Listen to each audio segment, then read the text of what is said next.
Hey, hello everyone. I'm Rotaract Joint Professional Development Director of Rotaract Club of DYPIEMR. And I'm Rotaract Spandan Bankar, Community Service Director of Rotaract Club of DYPIEMR. So, before we begin, let me introduce about Rotaract and what we stand for. The purpose of Rotaract Club of DYPIEMR is to provide an opportunity for students to enhance their knowledge and skills that will assist them in their professional and personal development and to give them a platform to contribute to society. Today, we are honored to have CA Aishwary Gupta and CA Riddhi Jain as our guest speakers, who are crypto enthusiasts and have immense knowledge in the field of crypto, blockchain, NFTs, Web 3.0, metaverse, and much more. So this event is in collaboration with Rotaract Club of Palghar, Rotaract Club of Siagat Academy of Engineering Kondwa, and Rotaract Club of Midcon.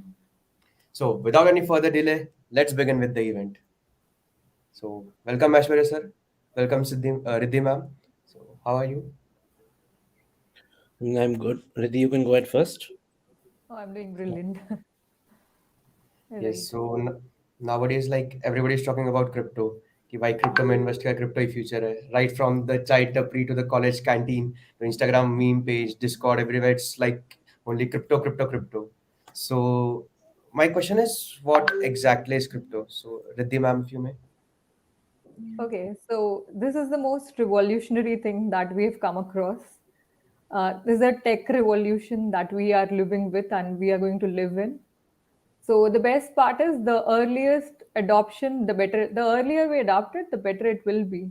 So cryptocurrencies are the future, and here on I can say on this is the most transparent form of working that we've by far seen. So what comes here in terms of cryptocurrency?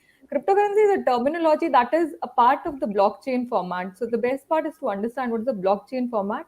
So in a blockchain format, everything goes decentralized, and something that goes decentralized is without any governing body, as such, where the centralization is not existent. So that is something called as cryptocurrency, where decentralization exists, where your data that is basically we have heard like Facebook or many other companies. I think anything that is online can be sold, be it your own personal data or anything that you log in for.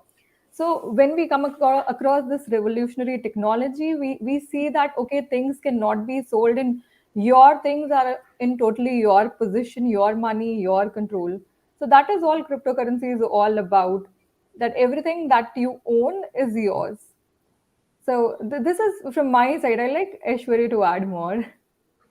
So I'll just add one more thing towards us. Like when the biggest problem when we talked about online money till date was that we could not stop duplication of money.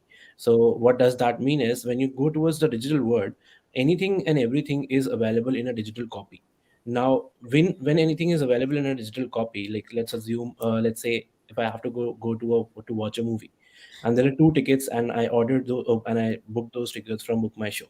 So what I've got is a digital copy of that show. And let's say I don't want to go ahead with the movie and I want to give it out or sell it out online. For me, I can sell that ticket to 20 different people because all I have to do is just forward that mail to 20 different people.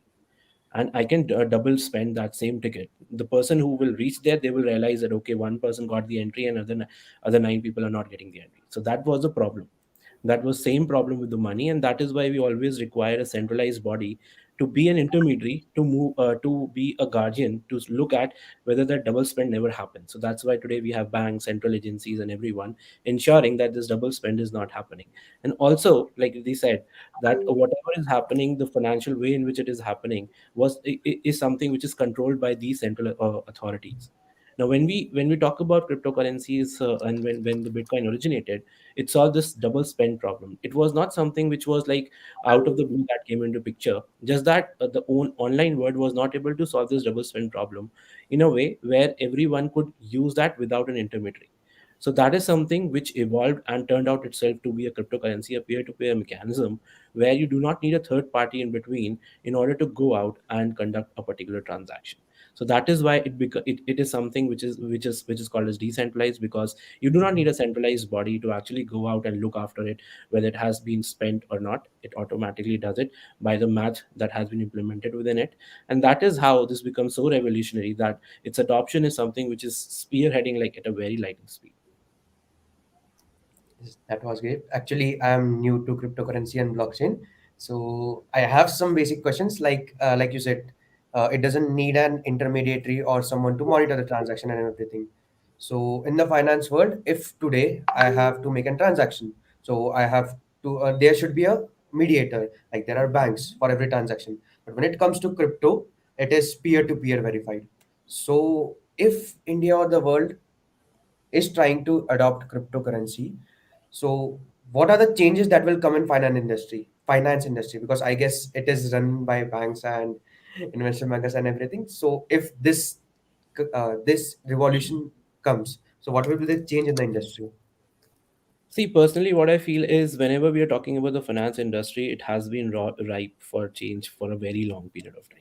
The reason being, it started in 1400s with the normal barter system and a double accounting system, which was created, and that was good. Where you are talking, but your books are not talking. So let's say I and Riddhi, we are going into entering into a transaction, we are talking to each other, but whatever I am writing in my books of accounts is not something which is, you can say, reconciled with Riddhi's book, because those books are not talking to each other.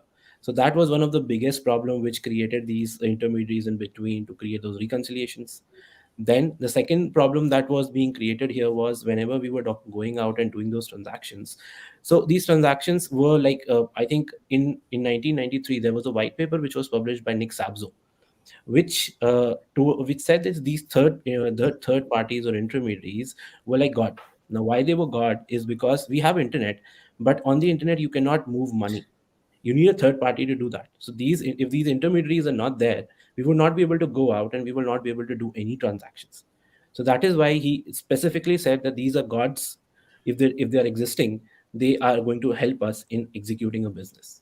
But later on, what happened, as we move towards more technological advancements, these godlike figures started to get eroded in the sense there was a hack happening here, there was a hack happening there, and all your personal and private data which was there with you and should have been with you became public. So you hear a lot of hacks happening, and on a daily basis these things happen. So then this was another problem which was compiling to its own industrial problem. Now, once these things, when you see all those things, these are the problems that were existing, and hence the change was required. Now, when you look at the adoption of cryptocurrencies and the way in which the various applications like the decentralized finance is taking shape, a lot of intermediaries are being kicked out. Now, imagine a bank which is I'll not name the banks, but imagine banks within India which are public sector banks. They have a workforce of more than 20, 40,000, even 1 lakh people running that bank. And similarly, the same volume that these banks are going out with, the same volume on a DeFi platform, you just need 10 people. I mean, if I talk about Aave, it's a team of 12 folks. That's it. 12 folks managing exactly the same amount that those 1 lakh folks are managing in India. Imagine how much cost did you save here when you remove those 1 lakh people. That friction which was there, the fixed cost which was there, the rent, the office spaces, I don't know how much things were there. So you removed all those things. That is how you're bringing the efficiency into this industry. So when we're talking about all these platforms that are getting created, where you're removing all those intermediaries in between, a better way in which the finances can be managed, a better way in which the costs can be reduced, and a better way in which the transaction can be executed at a very lightning speed is something that is happening today. And that is where I see the revolution coming in. I mean, initially, if you see, fintechs were there. When fintechs came in, everyone was like, hey, these fintechs would be just coming in and they would be going out. Nobody cares about them. Now, when they came in, they eased out the businesses for everyone. People started to adopt it. That the same is happening with all these DeFi platforms and all these things that are developing on the cryptocurrency world. That these are giving you efficiencies. Now, today, if I have to go out and take a loan, I can take a loan just like I can in front of you. I can take a loan within 5 seconds on a platform which is a decentralized platform. The same if I have to go out and apply for in a centralized in a bank, it might take up to 3 weeks to a month to actually get that loan sanctioned and every paperwork and everything. So that is the efficiency that is getting created, and that is how the things are moving very fast. And if you want to add something. I think the financial world is going to change up drastically when it comes to the crypto world. And every time the technology comes into play, back in times when internet came, it was like, oh, maybe people are going to use it. Now we are into Zoom meetings and stuff. So we see every revolution is first challenge. People are very resistant to it. Earlier, even the government was like, no, we are going to ban something. Eventually, they come to the path of like, okay, we are going to follow something. So the basic thing that blockchain is going to bring about is the transparency, the crispness that we have in. So the major thing that we should understand is earlier the currency notes that are printed. Suppose, for instance, if we see the economical part here, so the currency notes that are printed, we do not have that calculation. If you really ask the government itself, that post all the demonetization stuff, what is the amount of money that came to the government? The real fact is it was more than what they circulated. And the reason was because there is no calculation ki how much money is basically there in the market. So what happens in blockchain is, if suppose I pay money to Aishwary and Aishwary pays to Spandan and he pays to Vaibhav, so we have a particular chain and a trail where we can say it moves from first party to second, second to third, third to fourth. Now that becomes so easy to figure out, okay, the money is moving in a particular form and manner, which in the normal world of currency, it is not possible to see money this way. It can change multiple hands, and there can be a lot of black money generation in between the duplicacy that is already there. So when it comes to the economical part, we can see it this way. At the same time, we have seen countries like Zimbabwe, they have already disrupted their economy because of the fact they've printed multiple amount of currency. So this is one of the things. Then everything going into the blockchain, tomorrow I don't have to carry my medical file, my other files, my documentation, everything can go on blockchain, everything can be verified there. So we are actually coming to a generation where things will be very easy technically. At the same time, the thing is, okay, you have to keep yourself secure. That too you have to do in the banking system, in the normal banking chain. And eventually the banks are also trying to adopt these particular things, and banks are trying to come into a format of blockchain. And not only in India, over the world, this technology has been most wildly driven technology. Everybody was resistant. No, it cannot work. Eventually, not only CAs, engineers, doctors, as they come to know, okay, there is something like this, and it's like, okay, this is going to be revolutionary. I came into this industry thinking, okay, banks are one day going to vanish off. All those bank audits we have is going to be so easy. That made me like very much inclined to the fact, oh, this is going to change the economy. It's going to change my working pattern. So it's not only going to change my working pattern because we come to the different crowd of the educated means. No, it's going to change every single person's life. It's like paying in a Paytm format was once thought to be like, okay, will that happen? Will that be adopted? The similar kind of adaptation is going to be here when it comes to the blockchain part, when it comes to the crypto part. And what is not there in this particular world is to be asked rather. So that's from my end. Yeah, so ma'am, with this, all the pros and advantages, I had a question that there is, as of now, as a fiat currency, India has a rupee. All over the India, there is a one single currency. And as of Yes. now, we have many cryptocurrencies. And if we adopt the currencies, then everyone will choose their own currency to have a transactions. So a person or a consumer has to manage their multiple wallets. So would it be a problem, or it wouldn't be that much enough a big issue? I think we in this particular era also we have so many bank accounts. We use Canara Bank, we use Bank of India. There are so many multiple, and when it comes to the physical world, you yourself own like you might have 10 wallets. Ladies have 10 purses that they know. Okay, this is my this purse. I go to party with this particular thing. So it's very easy for people to manage and maintain their financial systems. Wallet here. We have digital wallets, and choosing a currency like you have 10 rupee note, 20, okay, there is a multiple format, there are 1500 and plus currencies that come into use. So but at the end of the day, they are going to convert into a particular fiat kind of currency or a particular stable coin that we say. So they can always account for that, okay, I'm going to convert it into this amount. But who doesn't love, like who would not like my 100 rupees in account, some days it goes like 150 sitting and standing still there, and it appreciates. So everybody likes something like this happening to their own wallets. If I tell you the wallets that you carry in your physical world is also going to appreciate, at the same time it's going to depreciate also. So you might also like it, and you would basically try to understand the facts and figures. How is this happening? So I don't see it as a problem per se. Rather, I see it as an opportunity here, and people will be more tech freak in that particular case. And the next generation is going to be the one who would say, okay, I have everything on my own. My pin money, my pocket money, is everything coming to my wallet.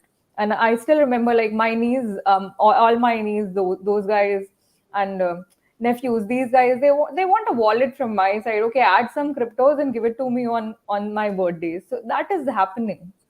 So eventually these things are going to increase only. So Yeah. that's my take. So, as you said that the government and the institution were resisting to adopt the change, like there was a ban and then they lifted the ban because of the same reason. Like there are many cryptocurrencies and you can't regulate the crypto, you can't regulate like Ethereum, and government can't regulate or have transparency. For that, at least I have heard that government is planning to launch its own cryptocurrency. So, what will be the difference between the cryptocurrencies that are available in the market right now? Like there are meme coins like Dogecoin or Shiba Inu, and then there is Ethereum and Bitcoin or Solana, Ethereum and Solana that actually have uses. So, what will be the difference between the RBI coin and the cryptocurrency that we have now? I mean, I can take it up a little bit. So, when we are talking about the RBI coin or whatever that is being called, so that's not a cryptocurrency, first of all. What that is something which is known as a CBDC.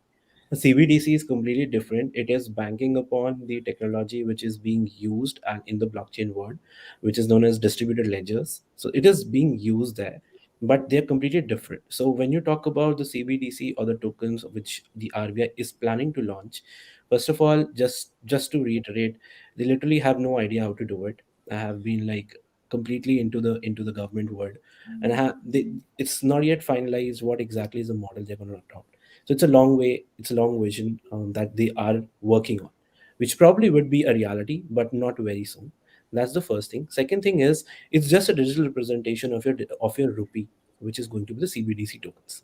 Nothing else. Its value is not going to increase. Its value is not going to decrease.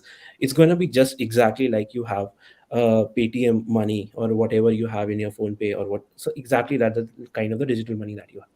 When you compare the CBDC's use case is completely different. So what they're trying to do is simply where they're just trying to create a digital representation in the form of a CBDC. It's going to be pegged to 1 rupee, so its value is going to be stable forever, and it's going to be used just like we're using the digital representations on Paytm and everything. Nothing else changes. When we're talking about cryptocurrencies, on the other hand, cryptocurrencies are completely different. There is something called permission. So CBDC is going to be permission and is going to be controlled by RBI, how the money flows. And while this is a good thing to do, there are also a lot of demerits to it. First of all, when you talk about India per se, there's a very big penetration of digital money already there. Bringing another form of money is not something which is going to increase the penetration, because you literally have that penetration already. The people who are using cash, they're not going to use a digital rupee because it's a digital rupee. If they had to use it, they're already using Paytm. So that is one of the biggest things where the advantage is not there. The second thing is, whenever a CBDC is launched, and I'm just quoting the way in which the Chinese yuan has been developed, what happens is the government has the 100% visibility towards anything that is happening where I'm spending my money. So it's fine. But first of all, nobody likes to tell the government where exactly they're spending their money. Okay, we are paying your taxes. Just leave my money with me. Why should I tell you what I'm doing with my money? So that is one big problem. The second problem is, when you have such a big control, the biggest challenge that it has is, you have the power to control the economy. Now let's say I give you a scenario. Let's say you are someone who likes to save a lot of money. Okay. Now when they're looking at the GDPs of the country and they're deciding the economic policies, they feel that next year we should make people spend more. What they do is, because today every bank has its own policies, understand this. Now there, when we have the CBDC there, the government can simply, what it can do is, it could start implementing an interest on the money that you have in your wallet. It can do it, and nobody is there to challenge it, because every bank is not there. It's just the central government, and if the central government has the majority and the state of it in the center, they can literally do it. So that is the kind of problem where they can this is something which the credit card companies do today. A lot of credit card companies, they collect all your data and they mine your data to find out what exactly are the things that you like and where exactly is your spending patterns, and they send you the offers which are related to that specific thing. If you are a foodie, you will keep on getting more food stuff related deals. if you are someone who is something else. So that is a very big challenge where your privacy is not preserved, it's hindered to no limit. So that is why this is a complete different scenario. When we talk about cryptocurrencies are nowhere like this. You're not controlling, they have the proper financial model in which they have been created. And by saying this, I'm also reiterating that 95% of the cryptocurrencies that are there in the market are not going to sustain in next 2 years. Why? Because they do not have an incentive model. Their structure is very much not in sync with how the value is created. So they won't not exist. And every token, every cryptocurrency does not have exactly the same use case. Every token might fall in a different category. Some is like a stable coin, like you said, where it is pegged to a dollar. Then another one could be something where you have a utility token, which is like Solana, Polygon, Ethereum. They are utility tokens because they are used to pay the fees. So that is another thing. So that way there are different categories in which these tokens and things will be traded or will be used, whereby you have to understand which category you are in. If you are someone, let's say, in the meme economy, there are a lot of tokens which are going to be preserved, and they're going to be there in the meme category.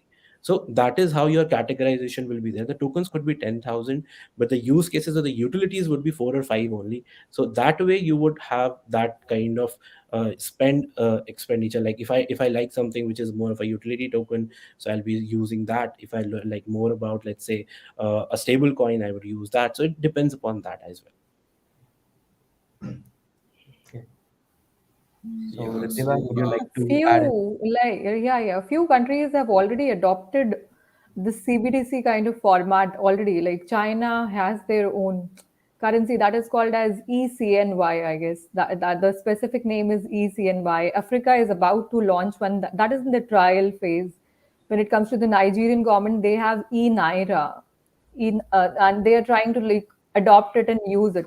So every country is coming with this particular format. At the same time, we do have countries adopting Bitcoin as their digital currency, as the currency of that particular country. The way we use rupee in India, um, El Salvador is using Bitcoin, and I think on a particular date, September 7th, 2021, the president himself, he announced, and that was an open parliamentary session. I remember I joined it. I was so happy that okay, it's being done in such an open environment where the president himself is adopting Bitcoin as their legal tender, and it was passed by majority, like out of 84, 62.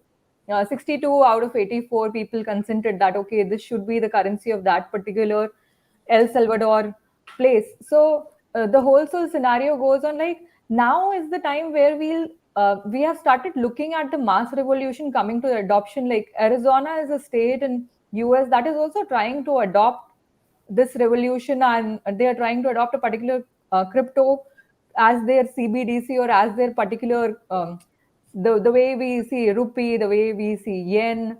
So in a similar fashion, like CBDCs are going to be the stable coins, but there are going to be countries who are going to adopt a particular coin as their currency of a nation.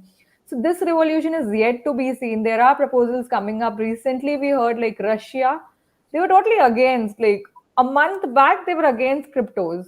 Suddenly, we saw a FUD coming in, like prices crash because Russia is not going to adopt. Eventually, they were like, no, we are going to adopt. Eventually, they are coming to the terms that okay, we are going to adopt cryptos as a currency that we use. So this is the change that we actually see from countries, and not only smaller nations, bigger nations are coming up with the fact that okay, we are ready to adopt crypto, few are ready to make their own blockchains, but at the same time government is trying to work because this transparent system is becoming a headache to them, that one day these guys are going to change everything, so why not we adapt it?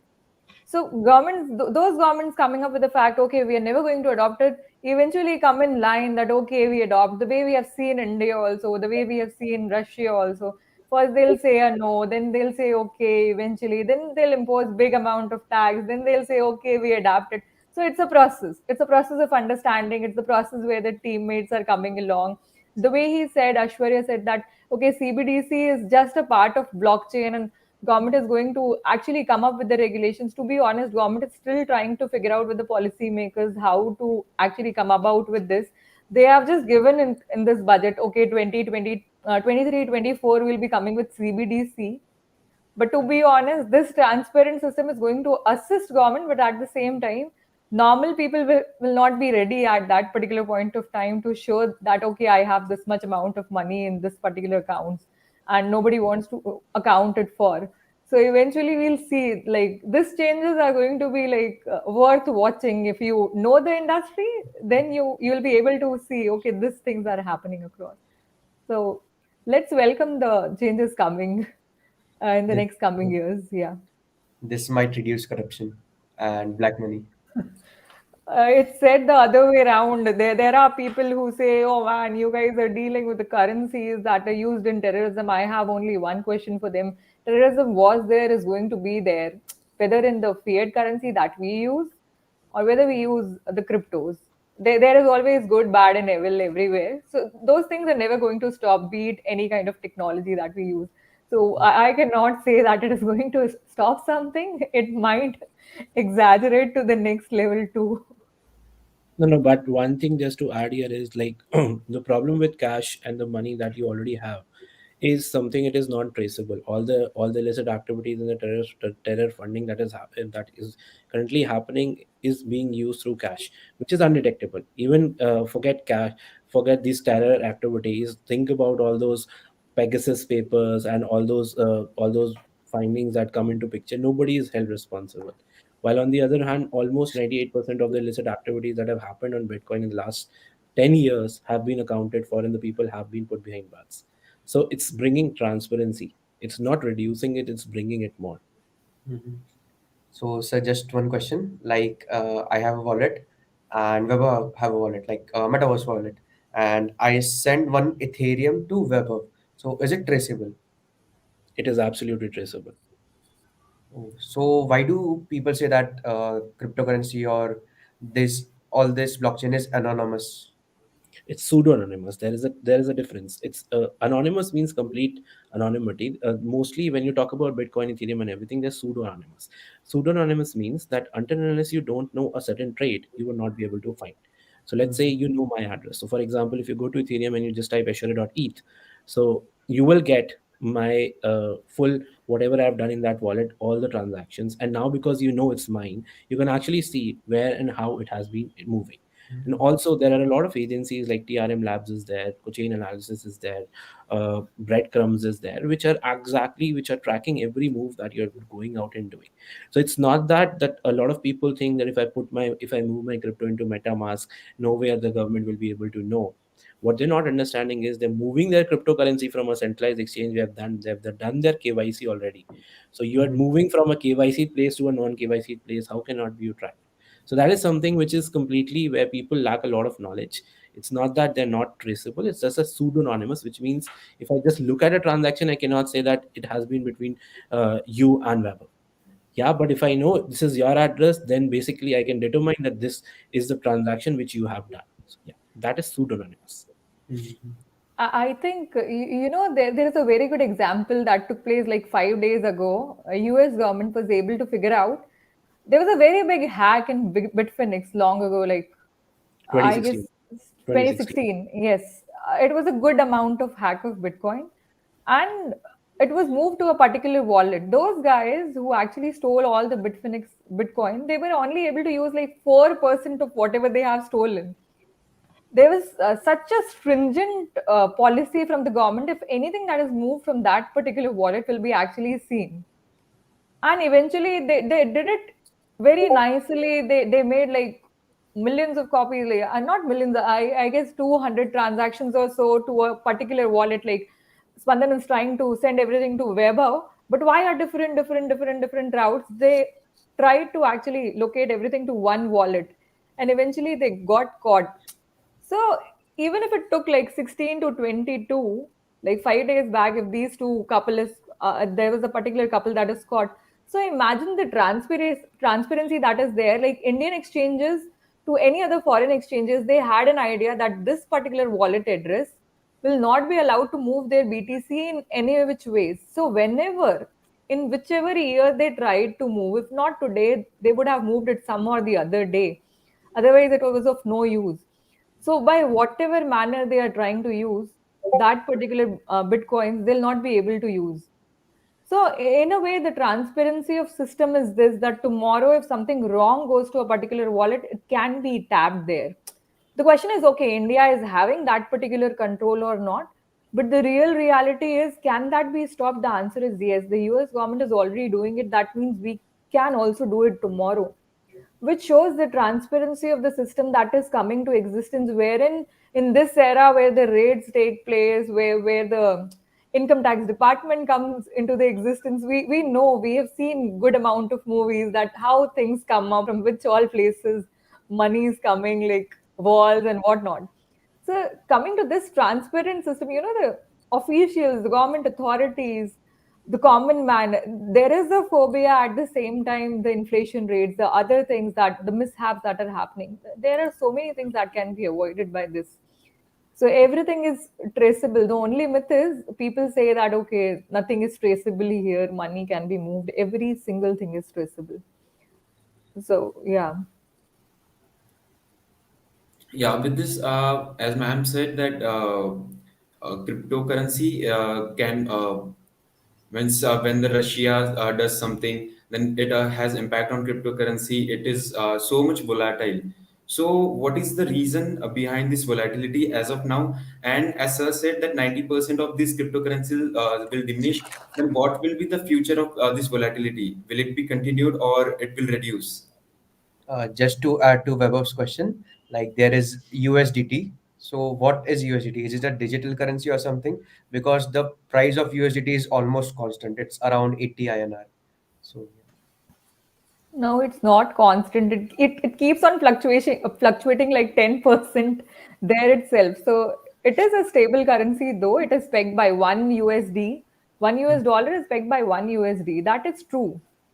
But the rates are variable somehow. So, and the volatility of market will be there because it is still in price discovery mechanism, because of the government regulation, because of the controversies happening, because of the news coming in, because they have smart contracts around, they have collaborations, they sometimes update themselves, sometimes they degrade, sometimes there's a hack. So there are multiple reasons for this market being volatile. Sometimes they come up with a very good smart contract, they come up with a very good use case, and suddenly this price spikes up. So it's not that the market is, and I think in the similar fashion, the share market is equally volatile. The thing is, okay, a normal crowd in India and over the world is able to read the balance sheet. Now comes the technical part. This can be done by engineers basically. Okay, everything is written over a smart contract. Then where is this smart contract coming from? So there are multiple questions that you might switch on to, like where are the smart contracts? So there's a team of developers that are working in a particular currency, that why is that fluctuating. Then there is a kind of word called as tokenomics, that how much currency is in circulation. So no matter, like from 16 17, I've seen there were so many currencies. There was a coin called as lucky coin, which eventually moved out. It was in top 10 and it's no more there. So anything that is not going to give good amount of smart contracts, a good amount of use case, is eventually going to be wiped off. So the strongest are going to be there, and that is how we see what is the use case, and why is the market volatile. So this market is volatile and will be volatile is the basic thing, because of multiple factors. Yeah. No, no, just to add on to this thing, I'll just ask you a simple question, Vaibhav and Spandan. Imagine tomorrow, let's say India says that we will not use INR and we will be just using US dollars from now. US dollar, which is favorably like constant at one particular rate, what will happen to the value of US dollars?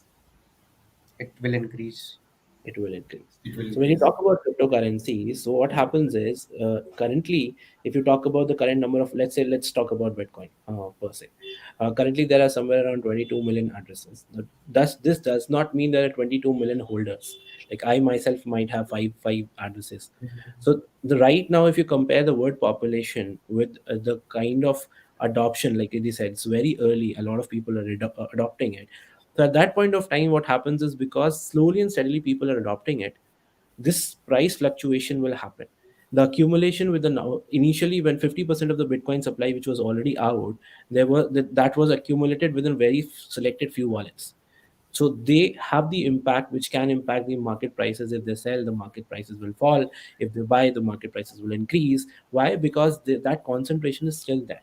Over the period of time, what will happen is that this concentration will start to dilute when more and more people start to purchase it, when more and more people start to adopt it, and when more and more number of people start to have it. Now, till that point of time, the fluctuations will always be there. It will always have those kinds of fluctuations. And then obviously or when you have new changes coming in, better things adding here, and all those things like Riddhi said, so those things will add to more of those fluctuations. Once the technology becomes stable, once the adoption becomes far very high, what will happen is this price will start to get a little bit stable, and will have like a balance with gold and everything which is there. Like today, gold does not fall down by 50% in a day. So this way, what will happen is when that kind of a mass adoption will happen, then these prices will become stable. Till then, we will have to see those kinds of fluctuations. And if you're seeing those kinds of fluctuations, this is a healthy thing, because slowly and steadily this will go and this fluctuation will reduce. But currently, if you see for the next at least 5 years, this fluctuation will still be there. Like a part of fluctuation is dependent on the fundamentals of the technology, like Absolutely. what is its use case and smart contract and everything. And on the other hand, if Elon Musk just tweets something, the price goes up or the price goes down. I mean, that is something which is because of the illiteracy, I would say. People following Elon Musk, and if he says something, you just go out and do it and everything. And a lot of bot trading that happens through his Twitter account. So if Elon Musk tweets something, immediately some of the bots are there who scrape their data and utilize that in pumping and dumping stuff. So that is something which is because of the illiteracy, I would say, of the people who do not understand how these cryptocurrencies work or how these token economics works, what exactly. So for a particular token to sustain in a long term value, all you have to see is basic economics, which is demand and supply. It's not rocket science. It's demand and supply. If I keep on sending you money with which you cannot buy anything, will it be having any value? The answer is no. But if I keep on sending you a stable supply, but the use case of that money is always increasing, what will happen is the value of that particular coin is going to increase, because the supply is limited, but the use cases are increasing. So that is where you have to understand that good token economics come into picture. And if your token is not having that kind of a thing, what will happen is over the years it will depreciate, and it will not be even in the existence. So I had a question that will you please elaborate more on smart contracts and their applications as of now? Okay. So let's say what is a smart contract. Okay, I'll give you a very simple example. Have you seen vending machines Yeah. on the airport or somewhere? Okay, that is a smart contract. So what happens is it's just an if else statement which is put out there. And let's say in a vending machine, what happens is, let's say you want to buy a Coke, but about a Coke can. So what you will do is, let's say you click on Coke can. There's a if else statement that runs. If there is a Coke, it will go ahead. If there is no Coke, it will say sorry, we don't have the product. It goes another step. It says how many Coke you want. Let's say you say I want five Coke cans. It just has four, so it will say sorry, we just have four. So that way, it's just an if else statement, which is a smart contract, where all you're doing is you're building conditions through which set particular execution could happen without human interference. That's it. That's what a smart contract is. Yeah. So it's like an agreement between two parties, or if this happen, then this will be executed. Yeah.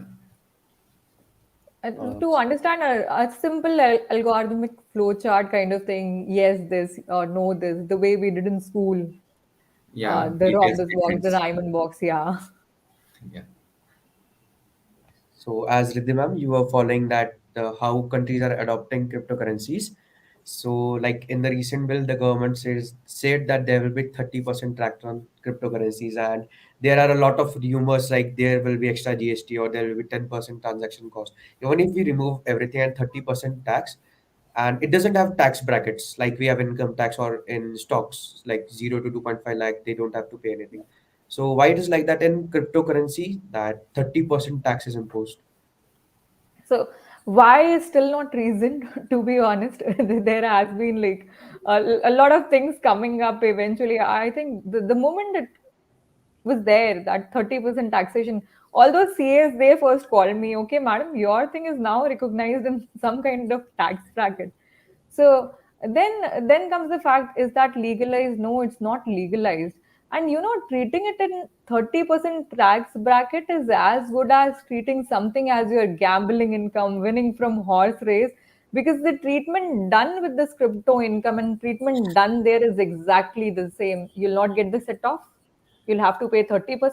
And out of the rumors, all those news agencies, they'll say you'll have to pay taxes on losses also.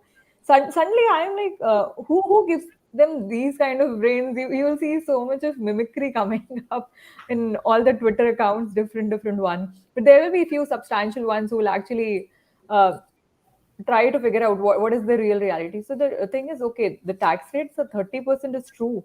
The government actually suddenly came up with the fact that, okay, let's at least put taxes, because as soon as ED started working with Wazir X and different clients, they understood, okay, these guys are earning good amount of money.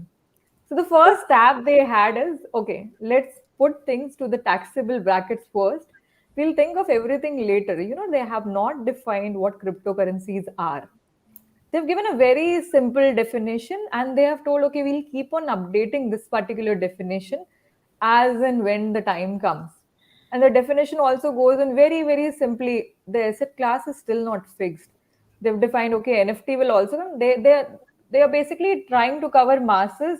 Okay, if you are into this and if you are earning handsome, we want some kind of share from that handsome amount of money that you are earning. So they have just come up with the idea, let's do something. Just saying banning is not working. Just telling that, okay, some private currencies we'll tell at some particular point of time will be there in existence is also not working, because they haven't defined the private word still. So they came up with the idea, why we are delaying this particular thing. These guys are paying in, they are paying the capital gain, some are trying to treat it as income from other sources. Let's come up with something so that at least this industry recognizes, okay, tax is there. Suddenly it came up, oh no, these things are getting legal. No, it's not legal. you know all those marijuana and all those narcotics things are also illegal.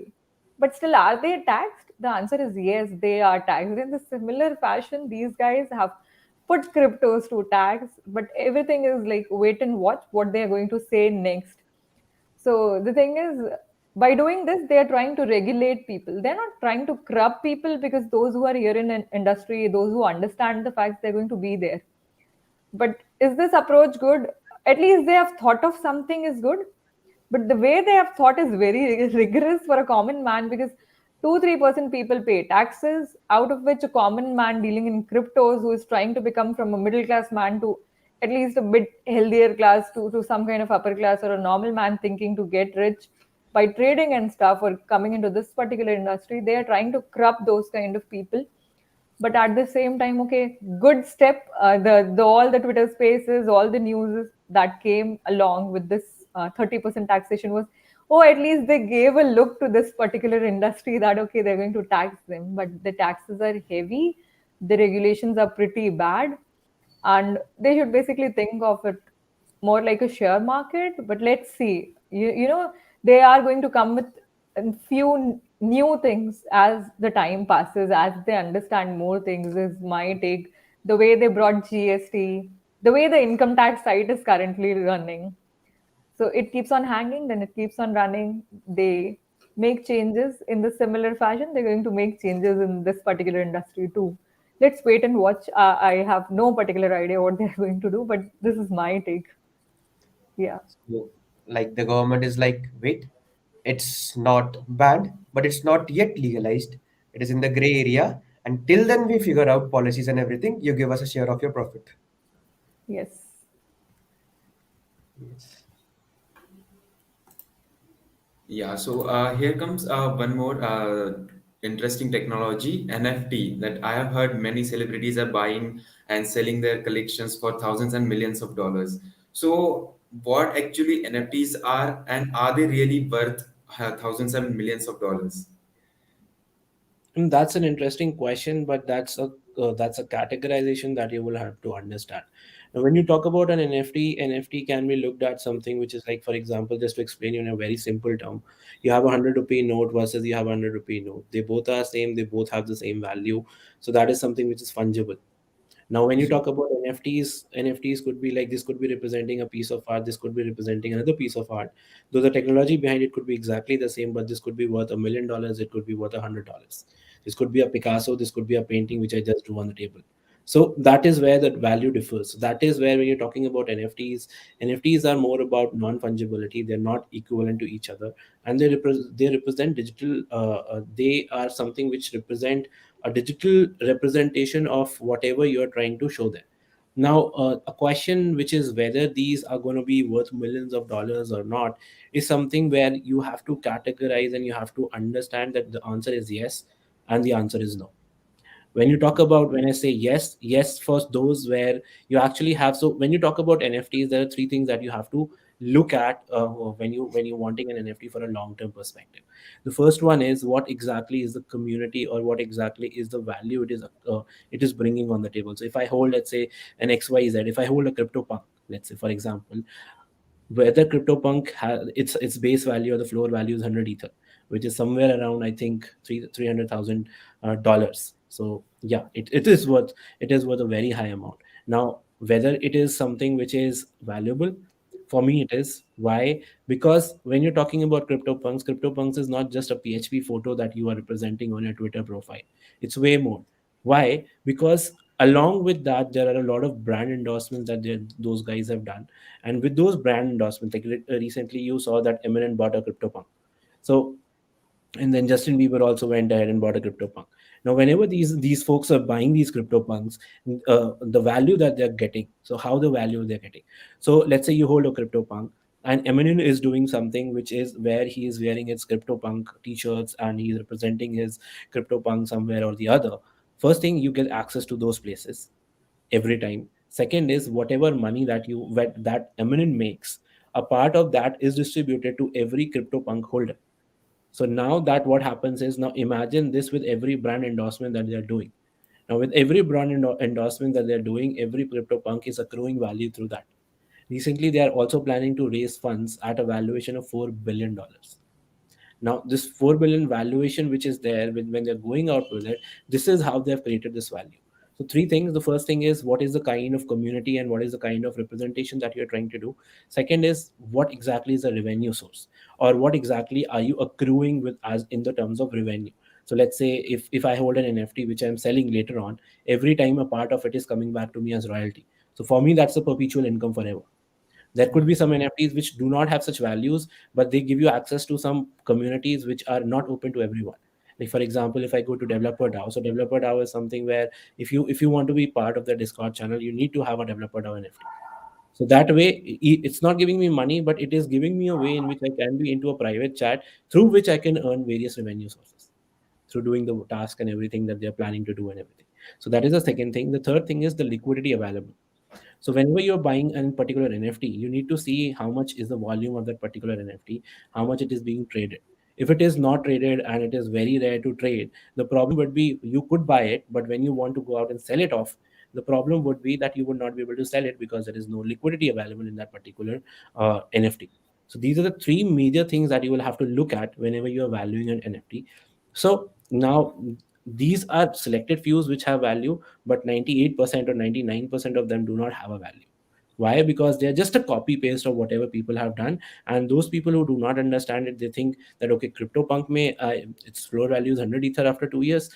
Let's buy this another one today, and this will have 200 ethers after 2 years. So that's something where you're not putting your logics and seeing how the value is being accrued. You're just copy pasting what someone had done. So it's just like that quote you say, "Ek anar saw bimar."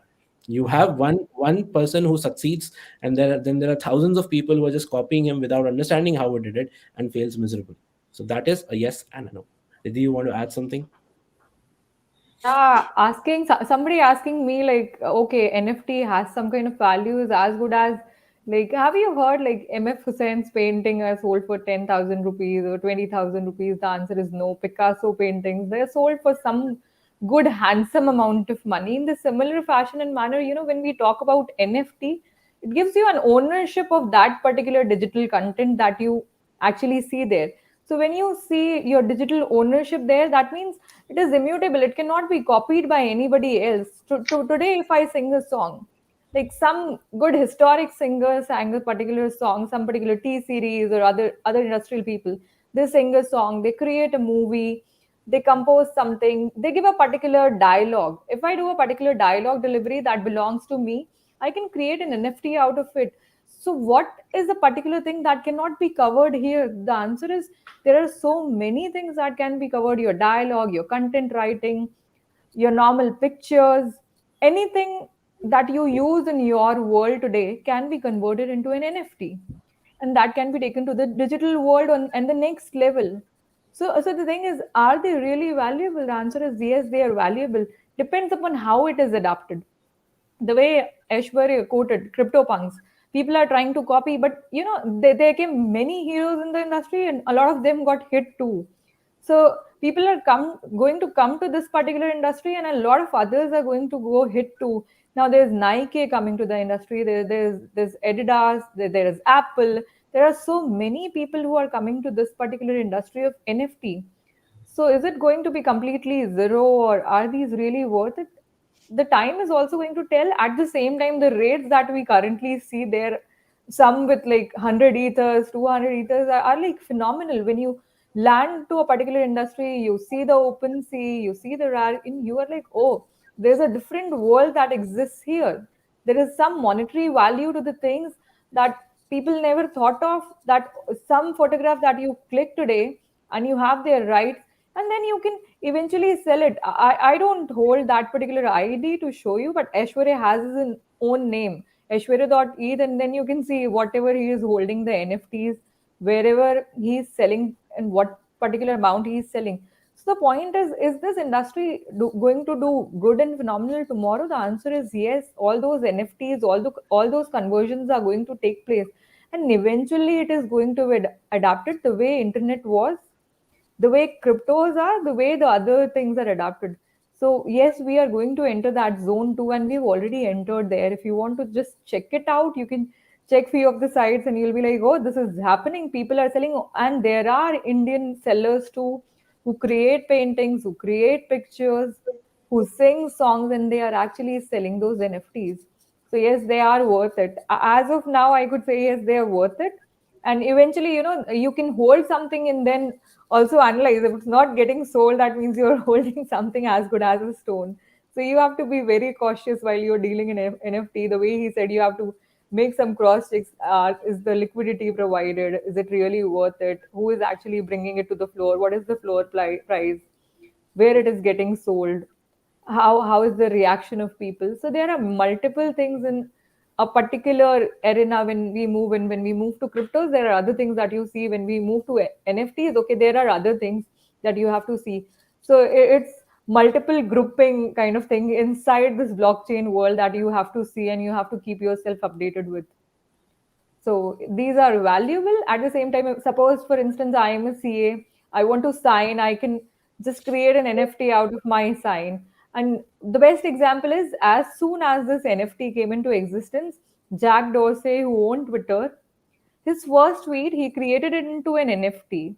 And then he sold his first tweet, and that got sold. So when that gets sold, so you can understand how an NFT is created. Not that he's a big man and he's able to sell. Tomorrow things will come to the real reality of fact. Something very good artwork, something like a very good scripted written thing that I created can be sold this way. And will there be buyers? The answer is yes. Today also, if people are purchasing something for 500 ether, that means there are buyers, there are sellers. So you cannot say there is no value, and those two guys are not same in many of the cases. Jack Dorsey never sold it to himself; it was sold to somebody else. So there are multiple buyers, there are multiple sellers in the market. So they hold value. At the same time, yes, be cautious is one of the words. Yeah, so Yes. Yeah. considering all the points, it's worth investing in NFTs. And even Twitter added that you can keep your NFT as a profile picture. Yeah. And as you said that वैभव ने जैसे बोला कि okay, it is good investment, but what I want to mention is this, as sir said कि 98% जो होते हैं, it might not be that worthy to have an investment.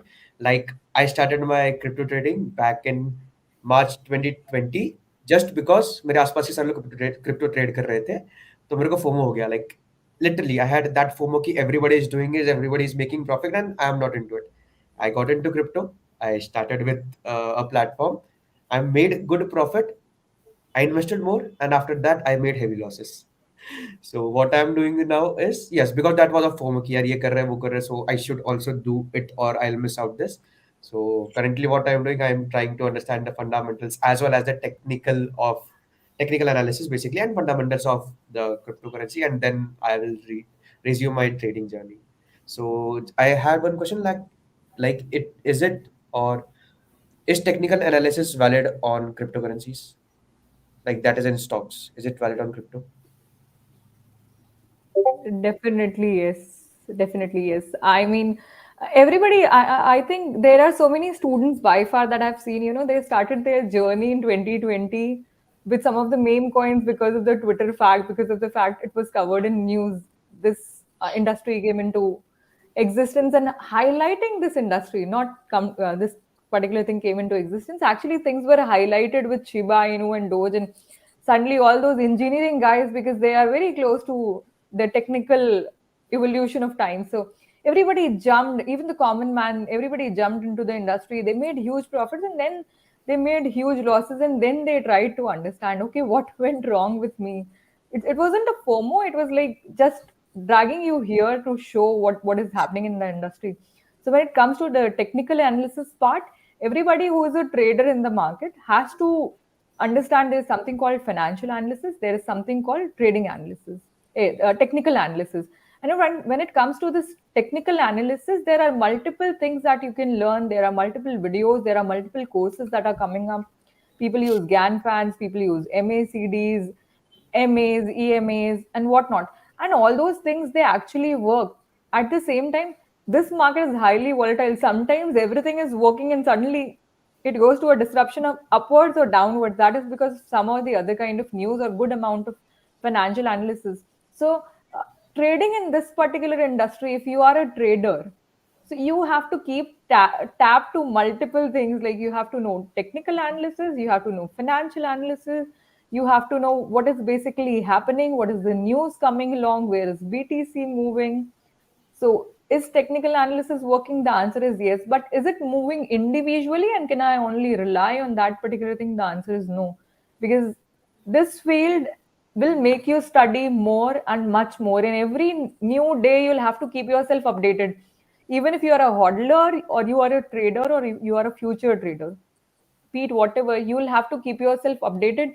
You never know, you're hodling something very nicely and tomorrow that goes to zero. So you have to be updated. You have to understand, where am I investing? Am I correct or not? And all those people who come in the market and ask, ma'am, where should I invest? Your money is precious. It is not dependent on any other person, any madam or any kind of sir. It should be dependent on you yourself. First go understand, analyze, learn, and then basically invest and understand this TA part. So anybody coming to the market, I would like first go through all the basics, where it is coming from, be it the technical analysis, be it the financial analysis, be it the news. First follow for a few days, and then you'll understand how this market is working.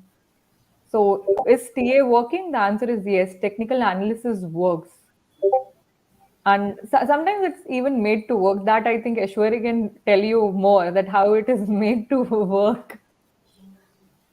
I mean, absolutely, TA works. Personally, I don't trade, so I would not be able to like 100% authenticate whether it works or not.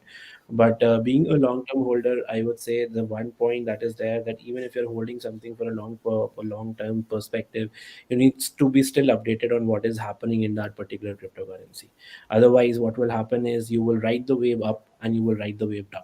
So you will add, all you will get is one bragging that okay, I bought something. So I'll just give you an example. I bought Matic when it was less than 2 rupee. It went up to 235 rupees. So the normal, so what happens is with a lot of people, I don't know if you would have also seen, is when the prices rise, every time you're like थोड़ा और बढ़ जाएगा तब बेच देंगे, थोड़ा और बढ़ जाएगा फिर बेच देंगे, और वो एकदम से नीचे जाता है, and वहां पे फिर हो जाता है कि यार ये क्या हुआ. So that is something which happens a lot.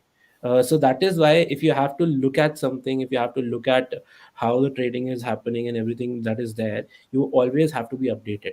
And you always have to have, if you're trading, you have to have your set parameters. If I'm getting, let's say, 25% gain, I will dilute, I will book some profits, and maybe if it goes high, I will book balance whatever tokens I have, I will book it. But what people do not do is, यार वो बढ़ रहा है उसको और बढ़ जाने देते हैं, उसको थोड़ा और बढ़ जाने देते हैं, उसको थोड़ा और बढ़ जाने देते हैं, और वो जब ऊपर चला जाता है फिर people are like every time a lot of people are like, last year a lot of people, so I used to go out on TV while talking about crypto prices and all a lot. And the host, so there was this one question when Solana was somewhere around $150, and I said to them that the target is somewhere around $210. So that TV host tells me that, Aishwary, you are the only one who says Solana will go to $250. Yesterday someone came in, he said Solana would be going to $2,000. So I said, there is no basis of something going into a 10x without any proper logic to it. And yes, Solana never went to 2000, but it definitely went to 220 and went back to Well, like, $110. yeah. So that is how you have to go out. I always told them that once it goes 210, book your profits. If people booked it, they made profits. If later on, if they didn't book it, then they rolled back all the losses which were there. So it is, in trading, you have to be updated very highly, and that is why I some most of the times I never trade. I just hold the tokens, I get updated with the news, and I wait for them, because I know how the technology is working, what is happening, what are the news cycles that are being made, what are the things that are going to that are going to come when they will have a lot of value, when the values will be boosted. So that is something, because I'm within the industry and I'm surrounded by all these things, so that is why I'm able to make that out.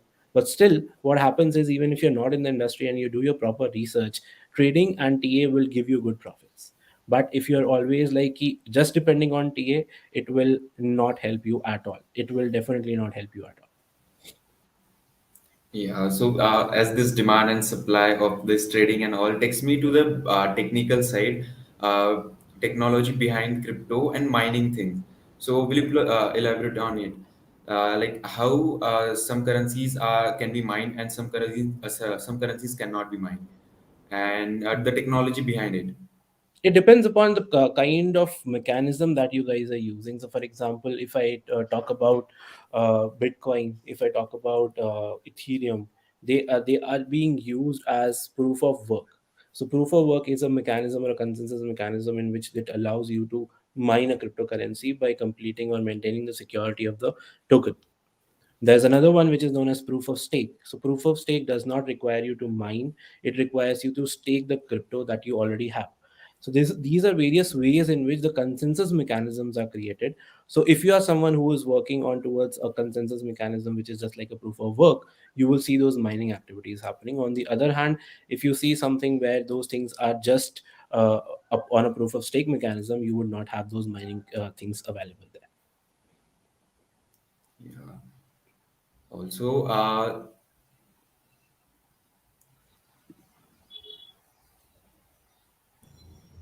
Sorry, okay. I actually lost my connection. Not a problem. So I heard till the trading part, and what I learned the hard way was, you should know where your entry and exit is, and you should have it in your system, not in your mind. And you should, मतलब fear नहीं होना चाहिए, greed नहीं होना चाहिए, and just have discipline, bear the pain of discipline, or bear the pain of regret.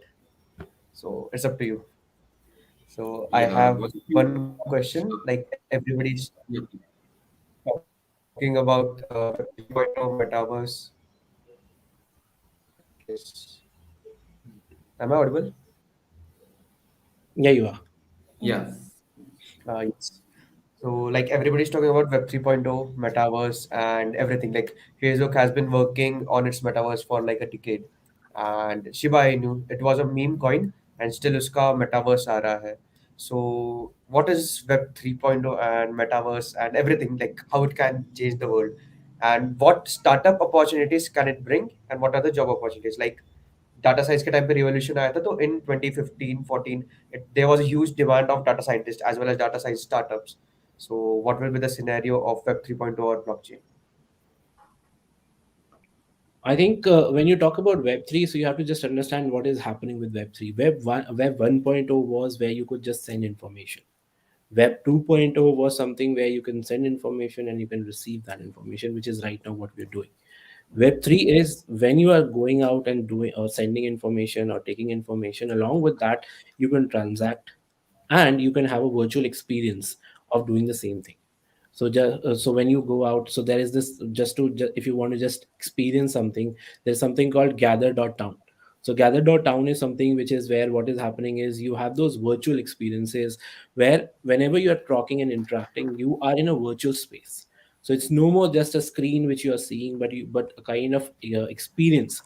So metaverse and Web3 of 3.0 is focusing more towards that.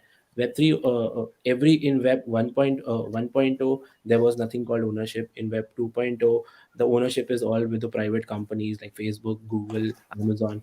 In Web 3.0, this ownership is also taking shape, where all those Web 3.0 folks, everyone who is creating their word and everything, they have their own ownership.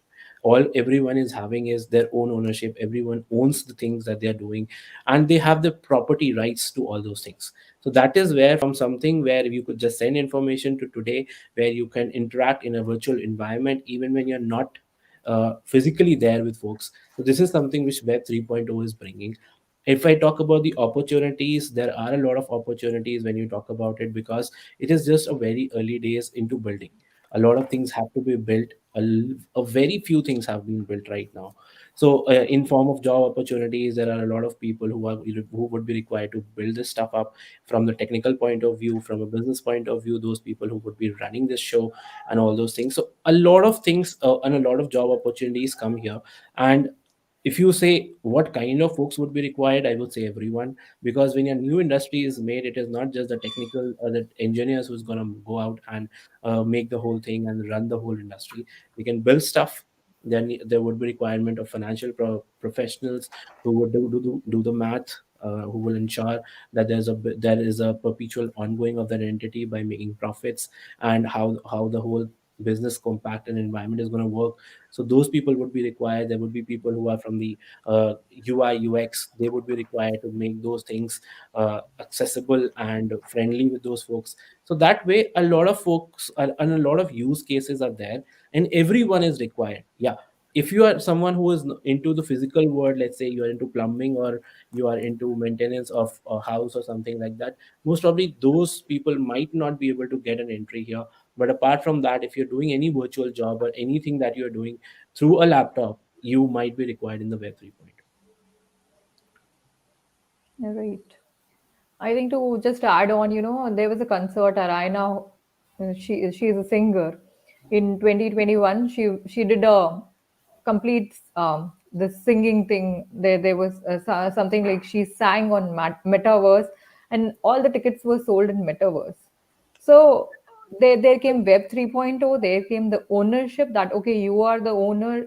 Everything is in DeFi. You are the owner. You possess all the rights with that particular content, and that is how Web 3.0 evolved. And then we saw that Facebook converted its name to Meta, the reason that metaverse came into existence.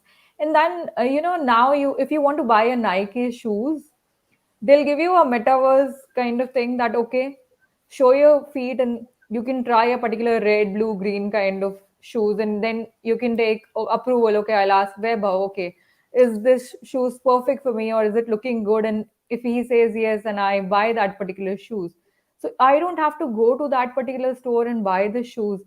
Wholesale Amazon thing are all the Amazon thing is going to come to the metaverse world, and eventually you're going to buy things. You come in a particular avatar, and then you sit in a similar manner the way we are sitting here. Maybe tomorrow in the world of metaverse, we come into existence like this with different avatars. We come, and then with the augmented reality, okay, we are able to feel and sense out. Okay, I'm sitting next to Aishwary, I'm sitting next to Spandan, and then we are talking.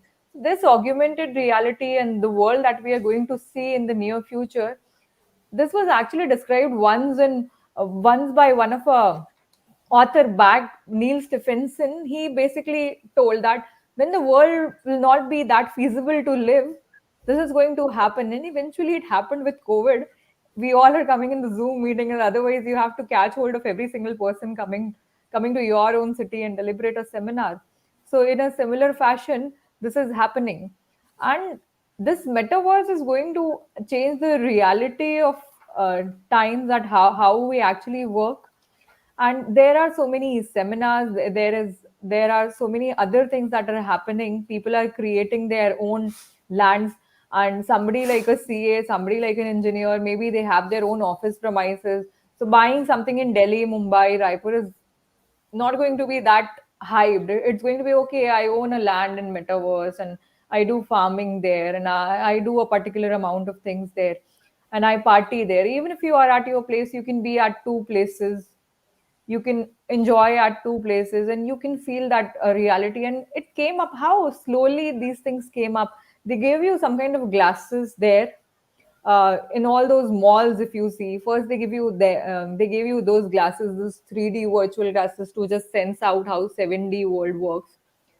Then they gave you the augmented reality, that okay, you are in a particular arena and a particular atmosphere, that you started playing in that particular universe. And then they are trying to shift your real reality to a different platform completely. This is how metaverse is exploring. And again, if I say that tomorrow these things are going to happen, you'll be like, no lady, you might be wrong somewhere, and we don't believe you. But things, when they actually proceed out, when you actually figure it out. When Zoom came up in early days, everybody was like, in our CA fraternity, will seminars really look this way? We are all going to go virtual, and eventually it is. Nobody comes to the real seminar when we conduct it today. So when things move to metaverse, people will be like, okay, I'm happy home and I'll enjoy a party in Dubai, and I can order things, and I'll enjoy that way. So that is how this revolutionary thing is going to come, and we are the ones who are going to adopt to these things. So this is highly correlated to every single person working in different stratas in our society, including us. I don't know how do we explore it, but I think soon these things are going to happen, and they're happening too. Yes, we can Yeah, actually recently see we the, heard news that reception was made in metaverse. Yeah. like the internet boom was there in the 90s. So the blockchain and related technology is growing like 2x than the internet. So hopefully we'll see it in near future. And I read this somewhere, I don't remember exactly where. The sci-fi things, जो sci-fi movies होती है, the sci-fi books, they are nothing but a glimpse to future. So let's see what we have. I think it's time, Weber. We take questions from our audience. So if Yeah. you have any questions, you can drop down in the comment section below, and we'll try to answer as many as possible.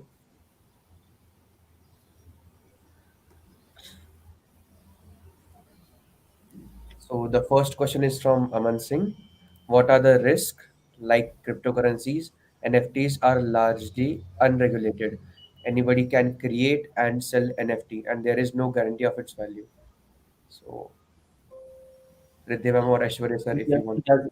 Does the INR that you hold any guarantee is the question that I want to ask. Yeah. What if second demonetization happens? Even without that, there is no backing. It's just that the government promise is there that you are relying on. Tomorrow, if there is no government and the government becomes unstable, what exactly is the value that you're holding? It's zero. Everything is a risk. Everything with that you're holding today, you don't understand, you don't realize it, but actually it's a risk that you're holding. So you should know your. I think what I think is you should know your risk management and do your homework before investing or buying an NFT. Absolutely. Yeah. Yeah. So the next question is how cryptocurrency will affect India's security? I think one of the things that when you talk about the security of India is it depends upon how the government makes the rules and how it tries to regularize it.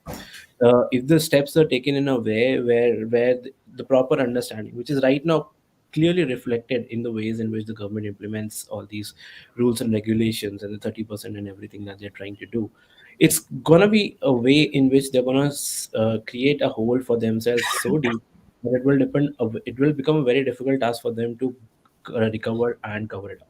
So majorly security will depend upon how the particular government is looking towards the adoption, or how they are actually creating a framework for regulation, and how everything is being made. So through that, if this is something which where you're going out and where you are trying to do something without knowing properly, you would have a lot of problems. And similarly, the security of India, I think you can say there is a lot of security risk and everything, and you can say there is a laundering happening. I completely agree.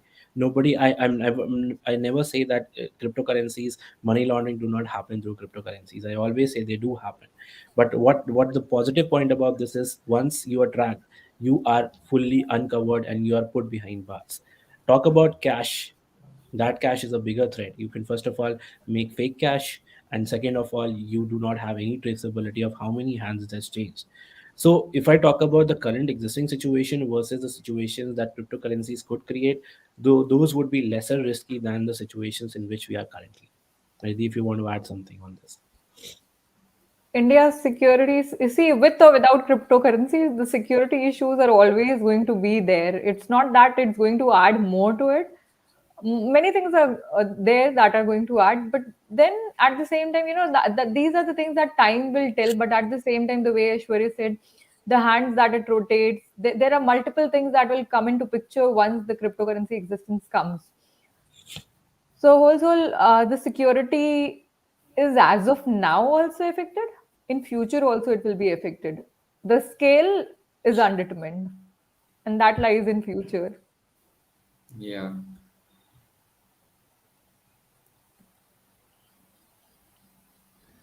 So the next question is from Vedant Munch. What are your views on budget regarding cryptocurrency for 2022-23? So views and budget is, at least there is a massive crowd that is happy that at least we are taxed. We can say that we deal in crypto. Specifically, those traders are very happy that okay, we are taxed, we are recognized somewhere, we don't do something that is illicit or bad. So the overall views are the tax slabs are heavy since the losses cannot be set off with the other years. It's bad. At the same time, the regulations that are coming to picture, the gift taxes that came up, the GST that the government is trying to put, they are trying to have much more amount of data. They are going to track you. They are trying to cut the TDS just because they are able to gather that particular data. They want every single nitty gritty details of what you are doing with the exchange. Even if you have a P2P transaction, if you just involve like 10,000 rupees is nothing when it comes to the crypto trading part and people who are investing as hodlers also. The government is trying to collect a lot of data from your side. And with respect to the talk that we have with the income tax offices, they already have a lot of data about us with them. At the same time, they are not able to like track people and give like 20% notices are hardly given to the real people. They have like 40% people they want to give notices to, but just because it cannot be handled as of now, they're giving notices to 20% people. So with all the data collection that they're going to do with the bill that they have passed currently, they are going to have huge, humongous amount of information with them. So tomorrow they can reach more hands and they can tap and trace more people out there. So that is my views on budget. Government is looking for more KYCs happening from our side. They're looking for more normal, common people data who don't pay taxes. So a follow-up question from my side on this is how it will affect on GDP. Uh, a rough Uh, view. Go ahead, Riddhi. I think Ashwari, you started much before me. Start. Uh, Nothing. So I think GDP impact is something which, first of all, if I talk about GDP, most of the figures that you represent or you see in your GDPs are also not true figures. Then when you see at the growth and with which all these things are happening, of course it will have an impact on the GDP. But again, like I told you, it depends upon how the government reacts. And so there is a way in which you can proactively react and react in a way in which it is positive. So even in the words of Mark Zuckerberg, in the work of people who are working in the Silicon Valley, They are now saying that there is no Silicon Valley anymore, because most of the talent has moved out. There is no requirement of people going in and investors in the VC market there today. When I talk to VC, so if I have to launch a project and something, the days have gone where I had to request a meeting to those VCs and call them, message them 20 times and something like that. The days have come here today is when I ask those VCs, if I want to go, if you want me in your, let's say, in whatever you want you're doing, why should I let you invest in my startup? Why should I let you go out and invest X amount? What is the benefit that you're going to give me? So that way, what has happened is a lot of changes have happened in the real world. And when you command that kind of a value, and when you have that kind of a value creation, if the government crumbles it, so a lot of people do come to me who are like earning in cryptos by doing work. It's not just that they are not going out and trading, but they are earning in cryptos. And these are those folks who, in a normal life, were earning like 3 lakh, 4 lakh rupees a year, but now through doing the work like rendering and UI UX work, or some of the work for these crypto startups, are earning more than 30, 35 lakh rupees. Now when they want to come into India and you do not want to tell them what exactly or how exactly it is going to be taxed, then what happens is you are yourself trying to increase the money laundering through these ways, because you have not made those things clear. People come into me and they're like all with it, all that hidden name and everything, hidden number. I'm just talking to a username. I don't even know whether they're going to pay me or not. But the point is they're scared, and the way you're reacting, you're making them more scared. If you continue this way, what will happen is it will have a negative impact on the GDP, because it is something which you have initiated. But if you openly welcome it, if you make it something where people are happy about it, people are talking about it and they're very open to it, making that like Shark Tank came into India and it was a discussion for every household person at a dinner table. If you make it that easy, this will have a very positive impact on the GDP, because in India we have so many people who are ready to go out and build. On a daily basis, I hear more than 20 pitches. Those are 17-year, 16-year-old kids who are going out and who are building their startups, taking the money from us and building all those stuffs and everything. So here is something where I see a lot of talent. I see a lot of opportunities which can be used. But if now you are not going out and you're not clearing out the rules and regulations, this is one way where you're just making this tougher for people. And the day you will make it tougher for people, they will not, like, literally start giving a shit about it, and they will just literally not adhere to what the GDP contribution is. So it is dependent upon what government or how government actually goes out. I think I can just add on to the fact most of my clients, I don't even know their names. I just give them suggestions. I am just a financial advisor to their Telegram IDs, irrespective of what they earn. I just know what they earn. I don't even know their locations. They just take suggestions from me how the taxation is going to work, how they're going to do or proceed in a particular fashion and manner. So this is much heavy with respect to all the countries, not only in India. Over the world, the financial advisory in crypto is being run in the similar manner. So this is definitely going to affect the GDP part. Positively or negatively, the time is going to tell. If they are going to place a heavy tax, something wrong is going to happen. If they are going to place a liberal tax, the way Switzerland, Germany, they have taken about things and the way they are handling cryptos is commendable. So we never know what particular kind of regulations or from which country these guys, our Indian government is actually going to adapt things. So it can have either or effect on GDP because uh, the current scenario, this industry is basically looked up by people who are basically 12 to, you can say, somebody who is 42. This is the common crowd, and somewhere in between, if I just average this particular age, somewhere in between, that is the particular age, the crowd is much more.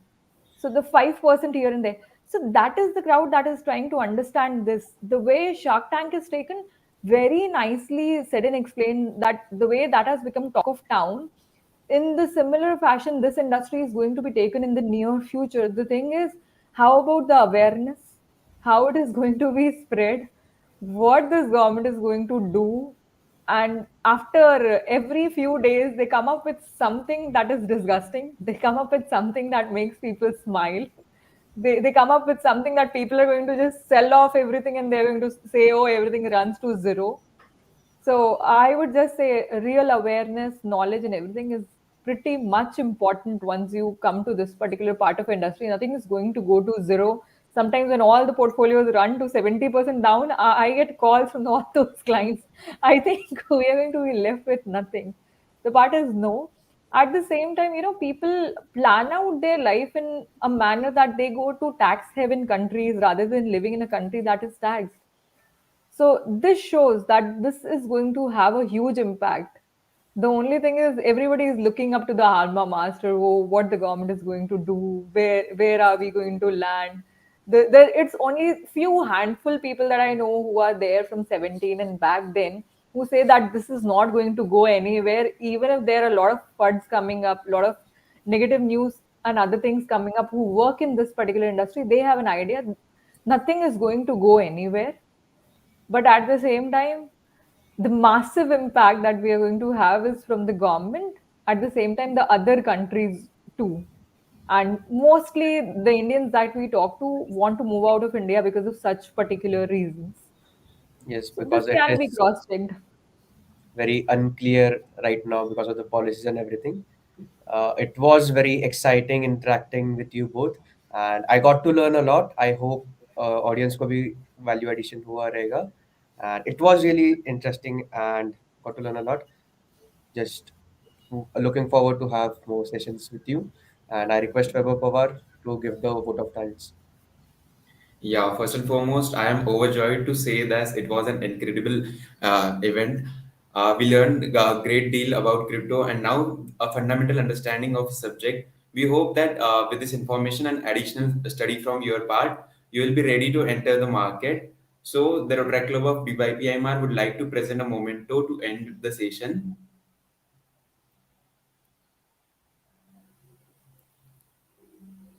Yeah, I want to express my gratitude to our speakers, Ms. Riddhi Jain and Mr. Aishwary Gupta. Thank you very much for devoting your valuable time to us. The Rotaract Club of DYPMR is ecstatic to have you here with us today. I would also like to thank our collaborating clubs, Rotaract Club of Palghar, Rotaract Club of Srinagar, Academy of Engineering Kondwa, and Rotaract Club of Midcon for collaborating with us. And last but not least, we would like to thank all who are present today.